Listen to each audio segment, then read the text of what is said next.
Bonjour à tous. Peut-être êtes-vous abonné ou lisez-vous le journal Le Monde, Le Parisien ou d'autres. Peut-être avez-vous appris la mort d'Hassan Nasrallah par l'intermédiaire d'un titre de presse. Dans ce cas, vous avez peut-être été surpris en y découvrant un portrait, disons, romantisant du chef du Hezbollah, Hassan Nasrallah, tué au début du week-end dans un bombardement ciblé israélien. Prenons l'exemple du portrait dans Le Monde. Avec son turban noir réservé aux descendants du prophète, ses fines lunettes et sa barbe poivre et sel. Apparemment, la phrase n'est là que pour faire joli, car niveau règle islamique, Mohamed Sifawi est là pour rectifier. Il nous dit que le turban noir n'a jamais été réservé aux descendants du prophète, mais que c'est une tradition chiite. Il nous explique aussi la descendance du prophète qui fait que Hassan Nasrallah ne peut pas être un descendant de Mahomet. La journaliste du Monde écrit plus loin: chef charismatique, vénéré par ses partisans et décrié par ses adversaires. Imaginez le même titre pour Ben Laden en son temps. Décrié par ses adversaires, vénéré par les siens.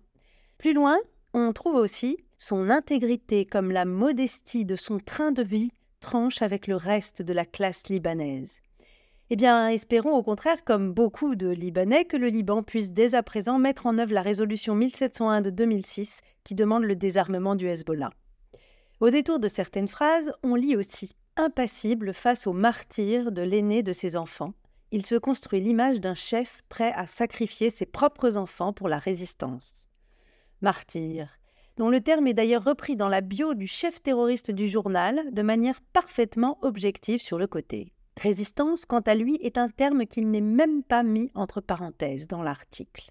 Alors en cherchant qui est cette correspondante du Monde au Liban, on se rend compte qu'elle a travaillé il y a 20 ans dans une ONG dont le chef a avoué devant la justice israélienne avoir eu des activités d'espionnage pour le compte du Hezbollah.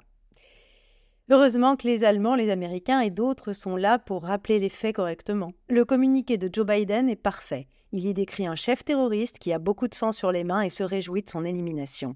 Au moment de la mort de Ben Laden, la France, par la voix de son président Nicolas Sarkozy, disait « principal responsable des attentats du 11 septembre 2001, Oussama Ben Laden était le promoteur d'une idéologie de haine et le chef d'une organisation terroriste qui a fait des milliers de victimes dans le monde entier, notamment dans les pays musulmans.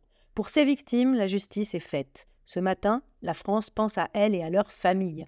On aurait aimé le même communiqué pour Hassan Nasrallah. » Quant au Monde, eh bien, on se rassure un petit peu quand on lit les tweets de certains érudits qui suivent le journal depuis des dizaines d'années et qui nous rappellent qu'en 1975, par exemple, Le Monde informait de la, je cite, « libération de Phnom Penh par les Khmers rouges ».